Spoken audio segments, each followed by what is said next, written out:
Hello friends, स्वागत है आपको हमारे YouTube चैनल पर। आज हम लोग इस वीडियो में जैक के द्वारा जो आपको क्वेश्चन का जो मॉडल सेट प्रोवाइड कराए गए हैं उसमें से गणित का जो सेट 1 है उसका सॉल्यूशन कॉन्सेप्ट फुल लॉजिक के साथ मैं आपके साथ यहां पर सॉल्व करके आपको पूरा समझाने का प्रयास करूंगा।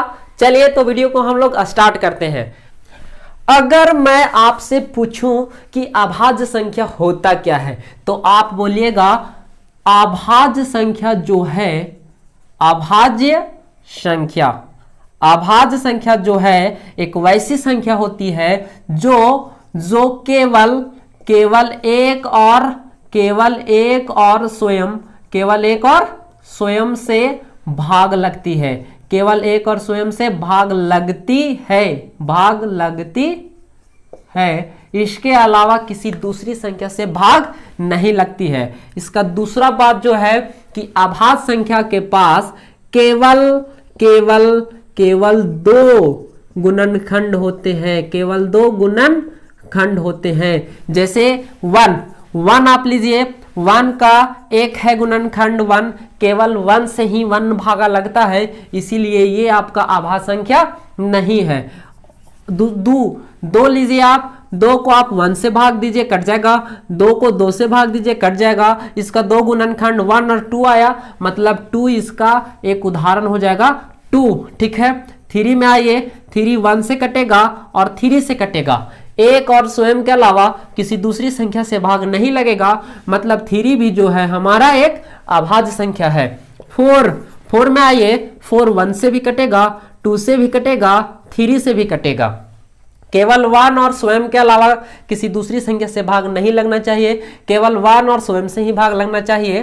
तो ये आपका दूसरी संख्या से 2 से भी भाग लग गया, इसका केवल 2 फैक्टर नहीं है, इसका 3 फैक्टर हो गया, इसीलिए आपका ये एक अभाज्य संख्या नहीं है। फिर आइए 5 आपका 1 से कटेगा, 5 से भी कटेगा, 5 जो है वो 1 और 5 जो है वो 1 और 5 के अलावा किसी दूसरी संख्या से भाग नहीं लगेगा, तो 5 जो है हमारा एक अभाज्य संख्या है। उसके बाद 6 आपका 1 से कट रहा है, 2 से भी कट रहा है, 3 से भी कट रहा है और 6 से भी कट रहा है। ये देखिए 1 से भी कटा और 6 से भी कटा, और उसके अलावा ये 2 और 3 से भी कटा, मतलब कि 6 जो है हमारा अभाज्य संख्या नहीं है। तो आपको अभाज्य संख्या पता चल गया। तो अभाज्य संख्या के रूप में ही आपको लिखना है 120 को। अभाज्य संख्या को नाम लिख लेते हैं 2 3 5 7 11 13, इस तरह की संख्या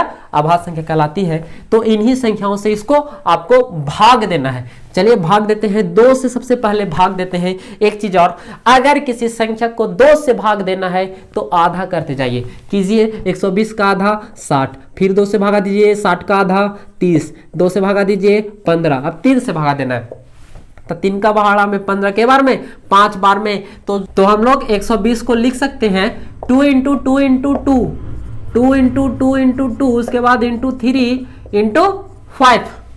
ये ऑप्शन आपको मैच कराना है। ऑप्शन में कौन सा ऑप्शन है? ऑप्शन ए, तो इसका करेक्ट ऑप्शन ए है। ठीक है, चलिए, और इसका बाद कोई ऑप्शन नहीं मैच करेगा, आप मिला के देख लीजिए। चलिए अब दूसरा सवाल की ओर बढ़ते हैं। दूसरा सवाल जो है वो कह रहा है कि 306 और 657 का महत्तम समापरिवर्त्य 9 है। आपको दिया है, क्या दिया गया है? दिया है HCF, महत्तम मतलब HCF होता है, HCF ऑफ 306 और 657 कितना है? 9 है, और आपको LCM पूछा जा रहा है। क्या पूछा जा रहा है? LCM किसका? 306 और 657 का। तो यहां पर क्वेश्चन मार्क है। आपको एक लॉजिक पता होगा, आप जानते हैं क्या कि यदि A और B दो धनात्मक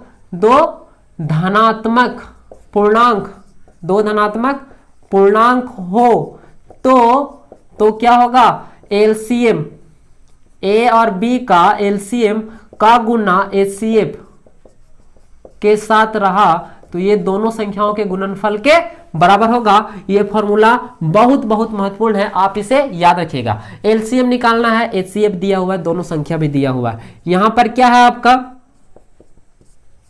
ए बराबर मान लेते हैं 306 और बी बराबर मान लेते हैं 657।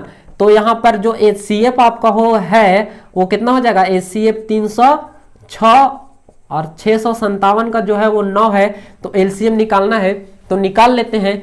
LCM ऑफ 306 और 657 गुना HCF ऑफ ए और बी का HCF कितना 9, दोनों को गुना कीजिएगा तो उसके बराबर कितना 306 गुना 657। अब ये इधर गुणम है उसको भागम ले जाइए तो भागम जाएगा क्या हो जाएगा LCM ऑफ 306 657 उसको भागम ले जाते हैं, भागम ले जाइए उसको, यहां भागम लाइए 9 से इसको भागा दीजिए, 9 से 306 को भागा देंगे तो कितना बार में कटेगा देखते हैं, 9 चक 36, 306 को आपको 9 से भागा देना है तो 9 का टेबल पढ़िए कितना बार 3 बार, 9 3 27, यहां कितना बचेगा 3, अब कटेगा कितना बार में 34 बार में, 9 चक 34, ये कितना आया 34, और ये 9 कट गया आपका, 9 कट गया। आप देखिए आपको गुना करना है 34 को और 657 को गुना करने का एक आसान तरीका मैं आपको बताऊंगा कि इसका और इसका यूनिट डिजिट को आप गुना कीजिए। ऐसे आप इसको गुना कीजिएगा 34 से 657 को आप 34 से गुना कीजिएगा 7 28, मतलब कि पहला जो आएगा आपका, आप इसे पूरा भी गुना कीजिएगा तो ऑप्शन में वही बोला आएगा। तो आपका देखिए यूनिट डिजिट दोनों का पहला गुना कीजिए, ऑप्शन का पहला मैच कराइए, ऑप्शन का पहला मैच कराइए। जैसे 8 आया, 8 किसका है ऑप्शन नंबर बी, तो इसका करेक्ट ऑप्शन जो है ऑप्शन नंबर बी। आप सीधा सीधी इस तरह भी कर सकते हैं, नहीं तो आप पूरा गुना कीजिए, यही आएगा। ठीक है, चलिए अब अगला सवाल की। तीसरा सवाल जो है वो कह रहा है कि 15 और 25 का HCF कितना होगा। HCF आपको पूछा जा रहा है, HCF आपको निकालना पता है, 2-3 विधियां होती हैं HCF निकालने का। सबसे पहला विधि जो है वो है भाग, लॉन्ग डिवीजन मेथड। छोटा संख्या पकड़ के बड़ा संख्या में भागा देते हैं। तो दीजिए 15 से एक बार में लगाएंगे तो 15 आएगा, इसको घटा देंगे, 5 में से 5 गया तो 0, 2 में से 1 गया तो 1, 10 से भागा देंगे 15 में, फिर एक बार में भागा लगेगा 10 से कम 10, फिर 15 में से 10 जाएगा तो 5, 5 से भागा देंगे 10 में, तो 2 बार में कट जाएगा 10। तो इसका जो HCF है अंतिम भाजक वो 5। तो इसका करेक्ट ऑप्शन कौन हो जाएगा, ए हो जाएगा इसका करेक्ट ऑप्शन। अगर आप इतना नहीं बनाना चाहते हैं तो फिर ट्रिक, हमारा ट्रिक याद रखिए क्या, वो है HCF होता क्या आपको पता है, वह सबसे बड़ी संख्या जो दिए गए संख्या को पूरी भाग कर दे। HCF का यही मतलब है, वह सबसे बड़ी संख्या, हाईएस्ट कॉमन फैक्टर, वह सबसे बड़ी गुणनखंड जो बड़ी संख्या जो दिए गए संख्या को पूरी भाग कर दे। तो ऑप्शन को आप देखिए, पेन भी नहीं उठाना पड़ेगा और आपका ऑप्शन से सवाल बन जाएगा। वो कैसे, आप इन 4 ऑप्शनों को ध्यान से देखिए, एक एक ऑप्शन से इन दोनों को भागा कीजिए, अगर पूरा कट रहा है ठीक, नहीं कट रहा है तो गलत ऑप्शन। जैसे 5 से 15 भागा दीजिएगा कट जाएगा, 25 भी 5 से कट जाएगा, लेकिन 10 से ना तो 15 कट रहा है और ना 25, मतलब ये गलत ऑप्शन। 15 से 15 कट रहा है लेकिन 25 नहीं कट रहा, इसीलिए ये भी गलत ऑप्शन। ऑप्शन डी जो है इसका है 2, ऑप्शन डी कितना है 2, तो 2 से भागा दीजिए ना तो 15 कटेगा ना 25 कटेगा, ये ऑप्शन गलत, ऑप्शन ए सही। इतना बनाइए, चाहे फिर हमारा ट्रिक याद रखिए। तो अब सवाल नंबर 4 की ओर बढ़ते हैं। सवाल नंबर 4 कह रहा है कि एक प्राकृतिक संख्या का अभाज्य गुणनखंड उसके गुणनखंडों के क्रम को छोड़ते हुए होती है। कितनी होती है आपको बताना है। ऑप्शन है आपके पास, ऑप्शन ए है अनेक, ऑप्शन बी अद्वितीय, ऑप्शन सी 2, ऑप्शन डी 5। तो इसका जो करेक्ट ऑप्शन है वो है ऑप्शन नंबर बी, इसका ऑप्शन नंबर बी है, इसको आपको याद रखना है। चलिए 5 कह रहा है कि एक द्विघात बहुपद होगा जिसके शून्यकों का योग √2 और गुणनफल 1/3 है। क्वेश्चन नंबर 5 का सॉल्यूशन हम लोग देखते हैं कि है क्या। दिया है आपको, दिया है अल्फा प्लस बीटा, शून्य को हम लोग अल्फा प्लस बीटा मान के चलते हैं, आपको पता भी होगा। अल्फा बीटा मान लेते, 2 शून्य का, इसका योग आपको दिया हुआ √2, अल्फा इंटू बीटा जो है वो है 1/3। तो इसको आपको पूछा गया है कि वो द्विघात बहुपद क्या होगा। आपको पता होगा जनरल में हम लोग मान के चलते हैं कि x square minus alpha plus beta x plus alpha into beta बराबर 0, ऐसे हम लोग मान के चलते हैं। आपको पता भी होगा यहाँ अल्फा प्लस बीटा का मान आपको दिया हुआ है। अल्फा प्लस बीटा का मान कितना, √2, बाहर में एक्स प्लस ये आपका अल्फा प्लस बीटा का मान रख दिए, और अल्फा बीटा का मान कितना 1/3 दिया हुआ, इसको 0 के साथ इक्वेट करके चल रहे हैं, बाद में उसको हटा भी देना। अब यहाँ पर एलसीएम लीजिए, एलसीएम इसका 3 होगा, तो 3 यहाँ पर कुछ नहीं तो 1, यहाँ पर कुछ नहीं तो 1, 1 1 और 3 कैल्शियम 3, 1 को 3 से डिवाइड करेंगे तो 3 आएगा, 3 लिखेंगे और एक्स स्क्वायर यहाँ पर आ जाएगा, ठीक है। माइनस 1 को 3 को डिवाइड करेंगे 1 से तो 3 आएगा, 3 लिखेंगे और √2 और x मल्टीप्लाई हो जाएगा। भिन्न का जोड़ घटाओ जो सिंपल का है आपका 3 एकम 3, 1 एकम 1 बराबर 0, ये उधर जाके 0 हो जाएगा। 0 के साथ जो भी टकराया, ये 3 का क्या होगा, अब 3 इधर जाएगा और 0 के साथ टकराएगा। 0 के साथ जो भी टकराया है वो 0 में मिल गया है, तो इसका क्या होगा, x प्लस 1 बराबर 0। तो यहां से जो बहुपद आपको मिला, बहुपद, वो हो जाएगा आपका कितना, 3x square minus 3√2x plus 1। Option में खोजिए कौन सा है, माइनस वाला, 3x स्क्वायर माइनस 2√2 3। चलिए अब इसको हम लोग ऑप्शन में मैच कराते हैं, 3x square minus 3√2x plus 1। तो इसका जो करेक्ट ऑप्शन है वो ऑप्शन नंबर बी है। 6 नंबर सवाल की ओर बढ़ते हैं। 6 नंबर सवाल कह रहा है कि यदि ax plus bx plus c, ax square plus bx plus c का 2 शून्यक आपको दिया हुआ है, अल्फा और बीटा ये है, तो हम लोगों को पता है, क्या पता है कि अल्फा बीटा जो होता है वो नेगेटिव में x का गुणांक और डिवाइड में एक्स स्क्वायर का गुणांक। आप बताइए इस सवाल में देख के कि x का गुणांक कौन है, b है, तो यहां पर b आ जाएगा, माइनस पहले से है, और एक्स स्क्वायर का गुणांक कौन है, एक्स स्क्वायर के साथ कौन गुना है, a, तो इसका करेक्ट ऑप्शन कौन सा हो जाएगा, ऑप्शन नंबर ए। अब अगला सवाल की ओर बढ़ते हैं। सवाल नंबर 7 कह रहा है कि किसी बहुपद px के लिए ग्राफ आकृति में दिया गया है, बहुपद के शून्यकों की संख्या ज्ञात कीजिए।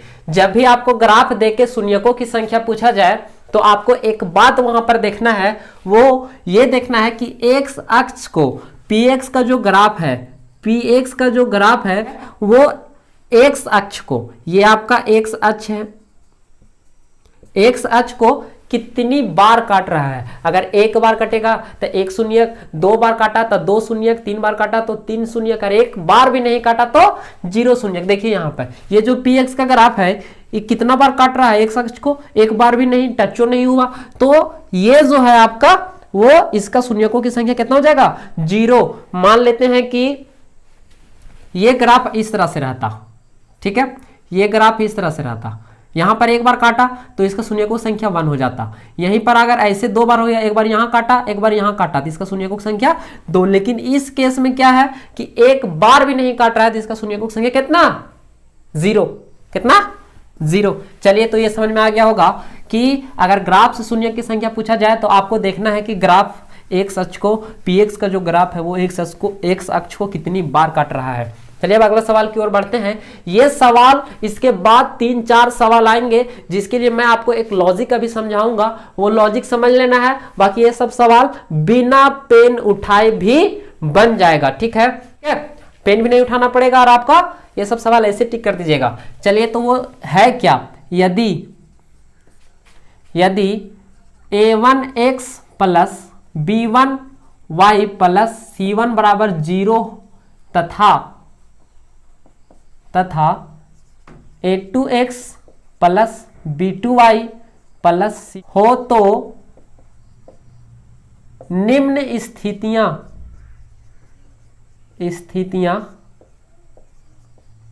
उत्पन्न होती है। यहां पर मैं आपको 3 स्थिति बताऊंगा, वो तीनों स्थिति को आपको समझना है। फर्स्ट स्थिति जो है वो a1 by a2 not equal to b1 by b2 होगा, ठीक है।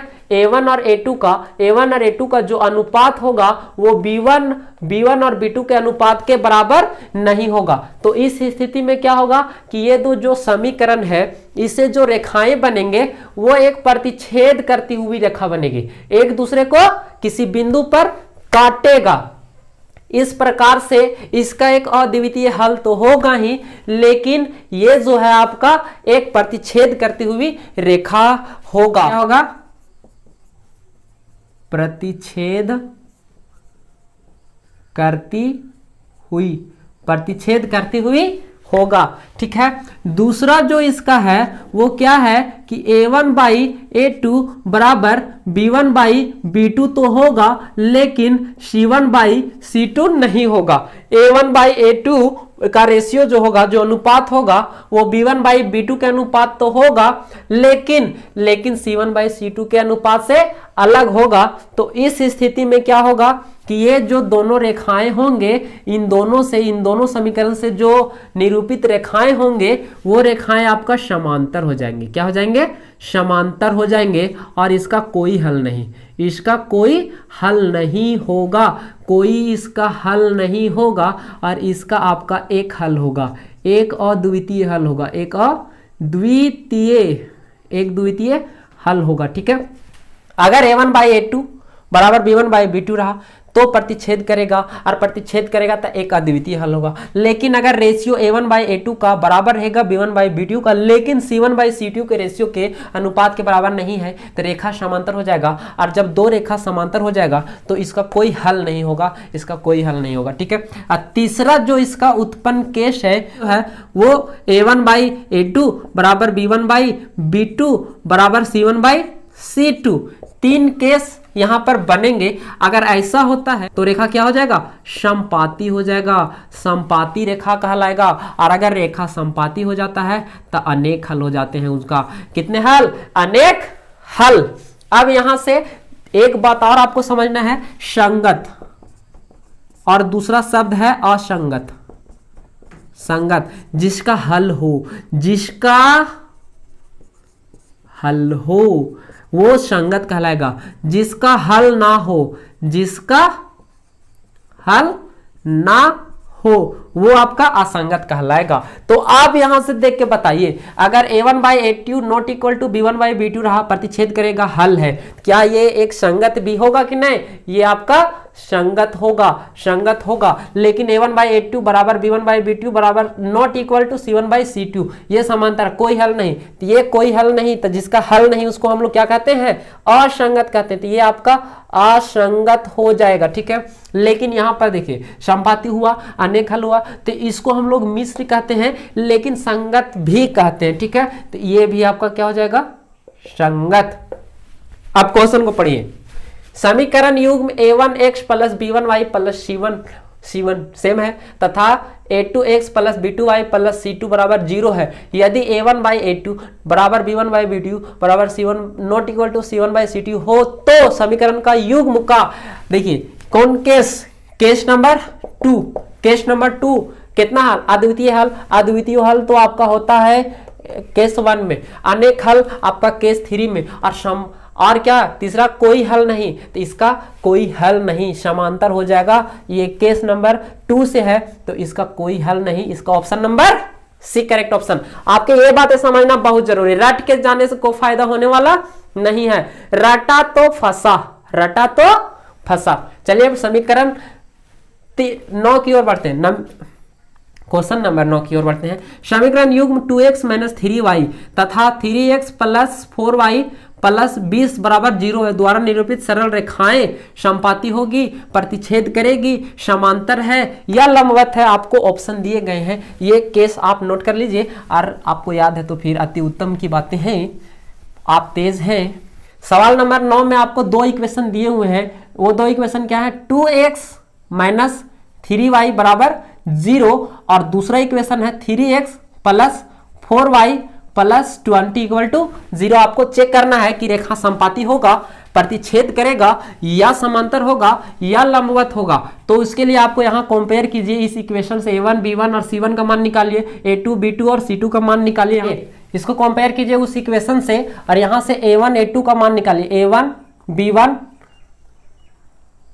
और C1, A2 B2 C2 का मान निकालिए। चलिए A1 यहाँ कंपेयर कीजिएगा तो 2, B1 कंपेयर कीजिएगा तो -3 और C1 है ये नहीं है 0। यहाँ से A2 निकल जाएगा आपका 3, B2 निकल जाएगा आपका ये 4 और C2 निकल जाएगा आपका 20। अब यहाँ से देखिए ये कि है क्या, A1 बाई A2 निकालिए आप सबसे पहले, A1 बाई A2 ये हो जाएगा A1 2 और A2 कितना, तो ये हो जाएगा 3, ठीक है। और उसके बाद B1 बाई B2 निकालिए, B1 कितना -3 और B2 कितना 4।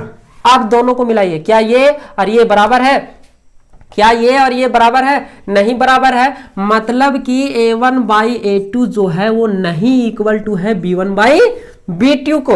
अगर A1 बाई A2 का जो अनुपात है B1 बाई B2 के अनुपात के बराबर नहीं है तो उस स्थिति में होता क्या है कि उस स्थिति में जो है वो एक अद्वितीय हल होता है। केस 1 हम लोगों ने पढ़ा कि उस स्थिति में क्या होता है, एक अद्वितीय हल होता है। अगर हल हुआ, प्रतिच्छेद किया तो एक अद्वितीय हल हुआ, मतलब क्या करेगा, प्रतिच्छेद करेगा। तो इसका ऑप्शन नंबर बी करेक्ट हो जाएगा। अगर A1 बाई A2 बराबर नहीं है B1 बाई B2 के तो प्रतिच्छेद करेगा, एक अद्वितीय हल होगा, संगत भी रहेगा, ठीक है। चलिए तो अब अगला सवाल की ओर बढ़ते हैं। सवाल नंबर 10 में क्या है कि cx माइनस वाई बराबर 2 आपको दिया हुआ है एक इक्वेशन, cx माइनस वाई बराबर 2 है और दूसरा इक्वेशन जो इसका 6x माइनस 2y बराबर 4 है।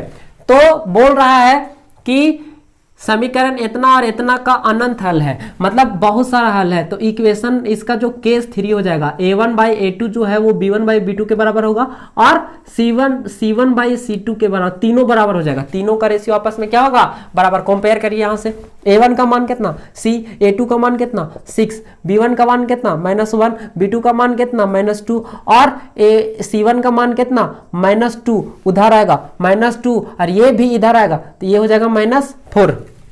अब ये बराबर है, एक लेनार इसको आप बढ़ा के लिख सकते हैं क्या, c बाई 6 माइनस माइनस हट जाएगा 1/2 और ये कितना हो जाएगा, कट जाएगा, ये भी माइनस माइनस भी कट जाएगा 1/2 बराबर है। अब क्या कीजिए, किसी दो को इतना लीजिए, दो को लीजिए, दोनों सेम है इसीलिए 1/2। अब क्या कीजिए, इस 6 को ऊपर ले जाइए तो यहाँ से क्या हो जाएगा 6/2, तो c का मान जो यहाँ से आया वो 3 आया। कितना आया, 3 आया। चलिए अब सवाल नंबर 11 की ओर बढ़ते हैं। सवाल नंबर 11 कहता है, यहां पर दिया हुआ है दो समीकरण दिए हुए हैं, 2x माइनस वाई बराबर 5, इसको इक्वेशन 1 मान लेते हैं और दूसरा इक्वेशन है इसका 3x plus 2y equal to 4 और इसको इक्वेशन 2 मान लेते हैं और इसका हमको हल करना है, सॉल्यूशन करना है। क्या करना पड़ेगा, दोनों को हम लोग सॉल्व करेंगे किस विधि से, विलोपन विधि से, क्योंकि विलोपन विधि सबसे प्रसिद्ध और फेमस विधि है, ठीक है।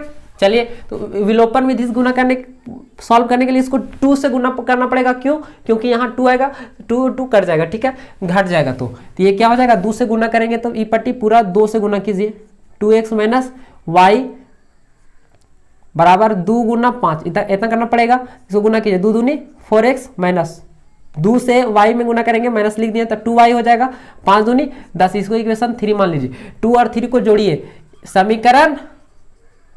समीकरण 2 प्लस 3 कीजिएगा तो क्या होगा, 3x प्लस 2y बराबर 4, उसको में जोड़ना है 4x माइनस 2y बराबर 10, इसको जोड़ रहे हैं तो जोड़ेंगे तो माइनस प्लस है, खत्म हो जाएगा, इधर 14 हो जाएगा और इधर 7x हो जाएगा, x बराबर उधर जाएगा 14/7 हो जाएगा और x का मान कितना 2, x का मान 2 आया। अब क्या करेंगे, x का मान हम लोग समीकरण 1 में रख देंगे, समीकरण 1 में रख देंगे। तो समीकरण 1 क्या है मेरा, समीकरण 1 2x माइनस वाई बराबर 5। अब हम लोग इसको क्या करेंगे कि 2x को उधर ले जाएंगे, 2x को हम लोग क्या करेंगे, उधर ले जाएंगे, तो माइनस वाई बराबर 5 माइनस 2x आएगा, 5 माइनस 2x, x का मान हम लोग यहाँ रखेंगे तो y बराबर कितना आएगा, y बराबर आपका जो आएगा 5 माइनस 2 इंटू 2 आएगा, ये हो जाएगा 5 माइनस 4 बराबर +1 आएगा, ठीक है। तो y बराबर +1 आया तो माइनस उधर जाएगा तो y बराबर -1 ऑप्शन है। तो ऑप्शन ए इसका क्या है, करेक्ट ऑप्शन है। चलिए अब अगला सवाल की ओर बढ़ते हैं। सवाल नंबर 12 कह रहा है कि वह रैखिक समीकरण युग्म जिसका कोई हल नहीं होता क्या कहलाता है। शुरू में बता दिए कि उस टाइम बता रहे थे कि अगर हल है तो संगत, दो समीकरण का युग्म जिसका हल है तो संगत, अगर हल नहीं है तो संगत नहीं है, मतलब असंगत है, असंगत। इसका करेक्ट ऑप्शन कौन हो जाएगा, असंगत हो जाएगा। चलिए अब सवाल नंबर हम लोग 13 बनाते हैं। 13 में दो समीकरण आपको दिए हुए x + y बराबर 9, इसको हम लोग इक्वेशन 1 मान लेते हैं। दूसरा x - y बराबर दिया हुआ है 1, इसको इक्वेशन 2 मान लेते हैं। इसका हम लोगों को हल ज्ञात करना है, दोनों जोड़ देंगे। समीकरण 1 + 2, 1 + 2 करेंगे तो क्या होगा, x + y बराबर 9 और x - y बराबर 1, इसको जोड़ देंगे। इसको जोड़ देंगे तो y और y सेम प्लस माइनस में है, कट जाएगा। 2 इधर 2x हो जाएगा, उधर 9 + 1 क्या हो जाएगा, 10 हो जाएगा। यहां से 2 नीचे जाएगा, 10/2 हो जाएगा, कट जाएगा, 5 हो जाएगा। इसलिए x का मान कितना आया, 5 आया। अब इसको हम लोग समीकरण 1 में यूज करेंगे। समीकरण 1 क्या है, x + y बराबर कितना 9, तो यहां से हमको y निकालना है। तो 9 में से जाके उधर y घटेगा, ये इधर आके क्या हो जाएगा, घट जाएगा x। तो कितना हो जाएगा, 9 में से x कितना निकला 5, तो 5 रखिए, कितना आया 4। तो x बराबर 5 और y, x बराबर 5, y बराबर 4, 5 4 5 4। इसका ऑप्शन नंबर सी करेक्ट है। ऑप्शन नंबर सी, ये बी कब मार दिए रे, ऑप्शन नंबर सी इसका करेक्ट है, ठीक है। चलिए तो अब सवाल नंबर 14 को देखते हैं। सवाल नंबर 14 कह रहा है कि निम्न में से कौन सा समीकरण द्विघात समीकरण है। ये 4 ऑप्शन आपको दिए गए हैं और आपको बताना है कि कौन सा समीकरण द्विघात, द्विघात मतलब दो घात वाला समीकरण। सॉल्व करके देखना पड़ेगा कि कौन द्विघात है कौन द्विघात नहीं है। द्विघात समीकरण जो होता है वो x² + bx + c बराबर 0 के फॉर्म में होता है। इस रूप में जो सॉल्व करने पर आएगा वो द्विघात समीकरण। पहला देखिए, पहला ऑप्शन हम लोग सॉल्व करके देखते हैं। x × x - 3 बराबर x² - 7। देखिए सॉल्व करेंगे, इसको गुना करेंगे अंदर, x² - 3x बराबर x² - 7। ये x² इधर आएगा, घट जाएगा, x² - x² - 3x बराबर 7। तो ये क्या होगा, x² से x² खत्म, -3x बराबर 7। क्या ये वाला इस फॉर्मेट में है, x² का टर्म है, नहीं है, मतलब ये ऑप्शन आपका गलत है। चलिए अब दूसरा चेक करते हैं। दूसरा में क्या है, बी नंबर, x² x + 1 का होल स्क्वायर बराबर x² - 5x। चेक करने का तरीका, एगो देखिए यहाँ एक x² इधर आएगा, एक x² इधर पहले से है, एगो पहले से है और एक एगो ई पट्टी भी आएगा। स्क्वायरिंग तोड़िएगा तो क्या होगा, a + b का whole square, x² + 2 × a × b होता है। तो कर देंगे b का स्क्वायर मतलब 1 का स्क्वायर बराबर x² - 5x। देखिए एगो x इधर एगो x उधर, ये कट के 0 हुआ, फिर से x² गायब, मतलब ये ऑप्शन भी आपका गलत है। चलिए अब तीसरा देखते हैं। तीसरा ऑप्शन है आपके पास कि x + 1 का तो होल स्क्वायर है इधर, लेकिन उस साइड x² का टर्म गायब है, मतलब इधर एगो x² आएगा और उधर है ये नहीं है, मतलब यहाँ बच जाएगा। x² + 2 × a × b होता है प्लस b का स्क्वायर होता है, 2 × इसको गुना कर लेंगे 2x और -3x। तो -2 को -3 में गुना करेंगे -6 हो जाएगा। अब देखिए x² 2 × x मतलब +2x + 1 का स्क्वायर 1 बराबर 2x - 6। 2 से 2 कट तो जाएगा, 2 से 2 कट जाएगा, लेकिन x² का टर्म है। यहाँ b बराबर 0 हो सकता है लेकिन a बराबर 0 नहीं होता। b वाला टर्म नहीं रहेगा, कोई दिक्कत नहीं, लेकिन x² का टर्म रहना चाहिए। तो इसका जो ऑप्शन सी है वो करेक्ट है। करेक्ट ऑप्शन ही ढूंढना था, चौथा पक्का गलत होगा, काहे कि सी इसका सही है, ठीक है। चलिए अब अगला सवाल की ओर बढ़ते हैं।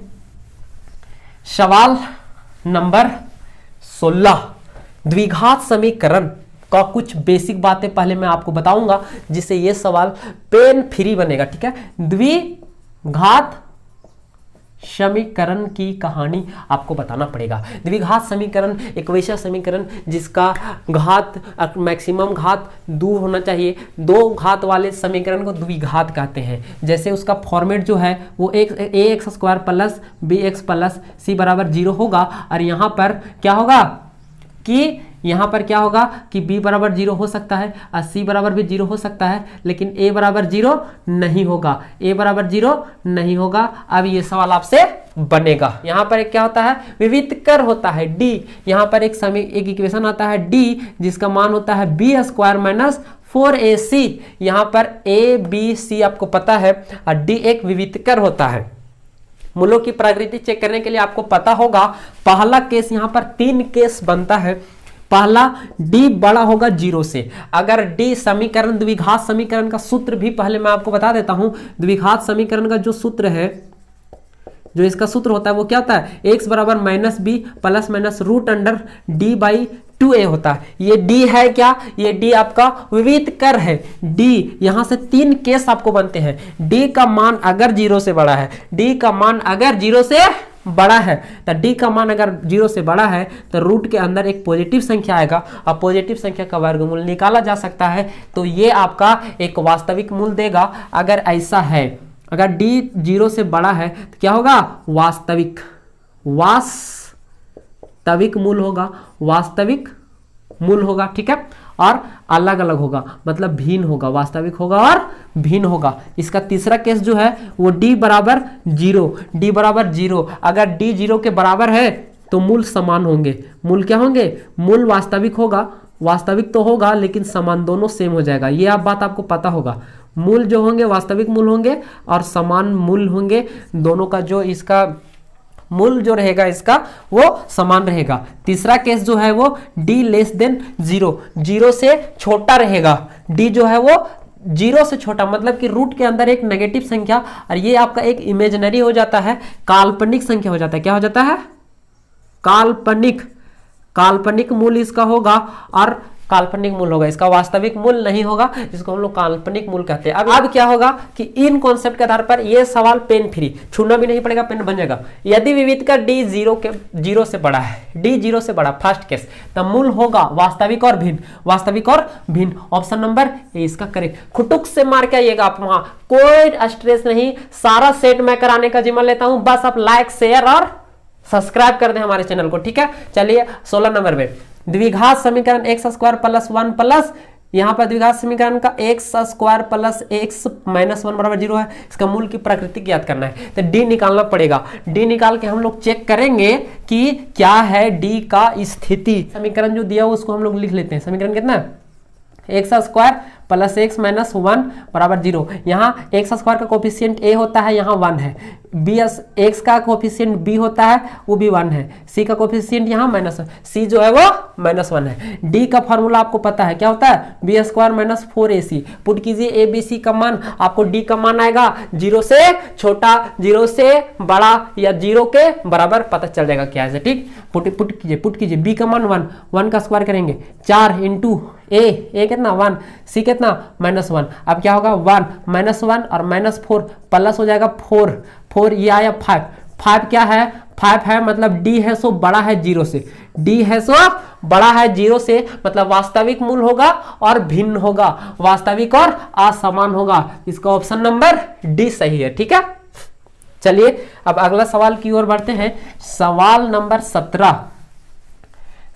17 कह रहा है कि ax square plus B X plus C बराबर 0 के 2 वास्तविक मूल होगा। यदि 2 वास्तविक मूल होगा तब कब होगा 2 वास्तविक मूल, यहाँ बराबर का भी केस है और 2 वास्तविक, और यहाँ कुछ और रहना चाहिए था पर इसी तरह से दिया हुआ है। तो यहाँ पर देखिए इसका भी वास्तविक मूल होता है, 0 वाला में भी होता है 2 वास्तविक और समान मूल, ठीक है। 2 वास्तविक और 2 समान मूल, वास्तविक भी होता है और समान भी। तो इसका जो करेक्ट ऑप्शन है वो हो जाएगा आपका, ज्यादा करेक्ट ऑप्शन आपका ये हो जाएगा, कौन, ऑप्शन नंबर सी, ठीक है। 2 बोल रहा है, इसमें समान होगा लेकिन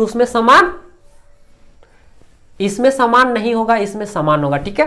तो 2 भी बोल रहा है, एक बोलता समान मूल बोलता तो हम लोग ये वाला मारते हैं, लेकिन समान यहाँ नहीं बोला है, समान नहीं बोला है तो हम लोग इसको मारेंगे। 2 बोला है इसीलिए, ठीक है, 2 बोला इसीलिए, वास्तविक ये भी वास्तविक ये भी, लेकिन यहाँ पर समान देगा, यहाँ पर असमान। यहाँ 2 बोल रहा है मतलब असमान है, सिर्फ समान बोलता, 2 वास्तविक मूल बोल देते, यहाँ सिर्फ बोलता वास्तविक मूल होगा तब ये वाला भी मार सकते, लेकिन 2 बोल दिया, 2 डिफरेंट बोल दिया, इसके लिए इसका option number C correct. D में चलिए, डी बोलते हैं 18 नंबर में। चलिए 18 नंबर क्या, समीकरण x square minus x plus 3 equal to 0 के विविध कर ज्ञात कीजिए। डी का मान आपको पूछ रहा है तो ए निकाल लीजिए, ए यहाँ से 1, बी बराबर -1 -1 -1 -1 और सी बराबर 3। विविध कर क्या होता है, बी स्क्वायर माइनस 4ac होता है। बी का मान कितना, -1 का होल स्क्वायर कर लीजिए, -1 का होल स्क्वायर कर लीजिए और ये 4, ए कितना 1। उसके बाद सी का मान कितना 3, सी का मान कितना 3 बैठाएंगे 1, हम लोग यहाँ पर क्या करेंगे 1, इसको हम लोग गुना करेंगे 1 का -1 का स्क्वायर +1 हो जाएगा, 4 तिया 12। अब देखिए 1 में से 12 जाएगा, नहीं जाएगा तो 12 में से 1 घटा लेंगे और माइनस लगा लेंगे, नेगेटिव संख्या जिसका साइन बड़ा उसी का चिन्ह। 12 रुपया कर्जा 1 रुपया कमाए, 12 रुपया पहले से कर्जा 1 रुपया कमाए, उसको जाकर दे दिए, कर्जा भी बचा है 11 रुपया। तो इसका करेक्ट ऑप्शन कितना, ऑप्शन नंबर डी। चलिए अब अगला सवाल की ओर बढ़ते हैं। 19 का रहा है द्विघात समीकरण x square minus 4x plus के बराबर 0 का मूल समान हो तो के का मान कीजिए। मूल समान कब होता है, जब इसका जो विविध कर है वो 0 होता है, d इक्वल टू 0। अब आपको d का फॉर्मूला पता है कि बी स्क्वायर माइनस 4ac होता है, ए बी सी का मान आपको यहाँ से पता है। देखिए समीकरण यहाँ से a का मान कितना हो जाएगा, x स्क्वायर का कोफिशिएंट 1, b x का कोफिशिएंट b रहता है वो है -4 और सी बराबर यहाँ के है। तो इस फार्मूला में पुट कीजिए, इस फार्मूला में क्या हो जाएगा, ये फार्मूला में आपका हो जाएगा बी मतलब -4 का स्क्वायर -4 गुना a1 और c के। इसको सॉल्व कीजिएगा तो ये हो जाएगा 16 -4 के। और डी जो है वो मूल समान बोल रहा है, मूल समान मतलब कि ये जो 0 बराबर है, डी बराबर 0 लिख सकते हैं, मतलब 16 4 के बराबर 0। अब 4 को उधर ले जाइए, 16 इधर प्लस में उधर जाएगा था माइनस में 4 अब 4 4 नीचे आएगा, 16/4 हो जाएगा, उधर के बचेगा, कट जाएगा 4 हो जाएगा। इसलिए हम लोग के बराबर कितना लिख सकते हैं दोस्त, 4 के बराबर 4 लिख सकते हैं। तो इसका जो करेक्ट ऑप्शन है वो ऑप्शन नंबर ए। चलिए अब 20 नंबर और आज का लास्ट नंबर, द्विघात समीकरण x square minus 5x plus 6 बराबर 0 का मूल ज्ञात कीजिए। कोई भी नियम से आप ज्ञात कर सकते हैं। तो आपका जो सबसे आसान जो हम लोगों को लगता है फॉर्मूला नहीं याद है तो हम लोग इसको तोड़ते हैं, इसको 2 भाग में तोड़ते हैं, इसके कंपेयर करके आपको पता है। चलिए यहाँ फॉर्मूले से हम लोग बनाएंगे। ए का कोफिशिएंट एक्स स्क्वायर का कोफिशिएंट ए रहता है जो 1 है, बी का कोफिशिएंट एक्स का कोफिशिएंट जो रहता है वो बी रहता है, तो ये कितना है बी बराबर -5 तथा सी बराबर जो होता है वो नंबरवा होता है, तो ये हो जाएगा 6। आपको सूत्र पता होगा, सूत्र क्या होता है, x बराबर जो होता है वो होता है -b plus minus root under b square minus 4ac बराबर 2a, यही होता है फॉर्मूला। अब आपको क्या करना है, सिर्फ a b c का मान पुट करना है, ऑप्शन मैच कर जाएगा। चलिए पुट कीजिए, b का मान यहाँ से b का मान -5, तब पहले से माइनस है, अब -5 पुट कीजिए, प्लस b का -5 का होल स्क्वायर कीजिएगा, +4 इंटू ए 1 है और c कितना है 6 है, और नीचे 2 इंटू 1 a है 1, ठीक। इसको गुना कीजिए, 5 अब -5 ये +5 हो जाएगा, प्लस माइनस रूट अंडर देखिए 25 और 24, 25 में से 24 जाना है, 25 में से कितना जाना है 24, गुना कर रहे हो यार उतना आप समझ रहे हैं। 5 प्लस माइनस 25 में से 24 जाएगा तो रूट अंडर 1/2। अब ये क्या हो जाएगा, x बराबर 2 रूट वन का मतलब कितना +-1 हो जाएगा, 2 यहाँ से 2 चीज बनेगा, एगो x बराबर 5 + 1/2 बनेगा और एक बनेगा x बराबर 5 - 1/2। इसको 5 और 1 6/2 मतलब 3, यहाँ से x बराबर 3 आएगा और यहाँ से 4 में से 1 जाएगा तब 5 में से 1 जाएगा तो 4 और 2 भागा देंगे तब 2, 3 और 2 कौन ऑप्शन, 3 या 3 बोलिए चाहे 2 और 3 बोलिए, तो ऑप्शन नंबर इसका बी करेक्ट। तो ठीक है, आज इतना ही रखते हैं, फिर कल मिलते हैं नेक्स्ट वीडियो में। पढ़ते रहिए, मस्ती कीजिए।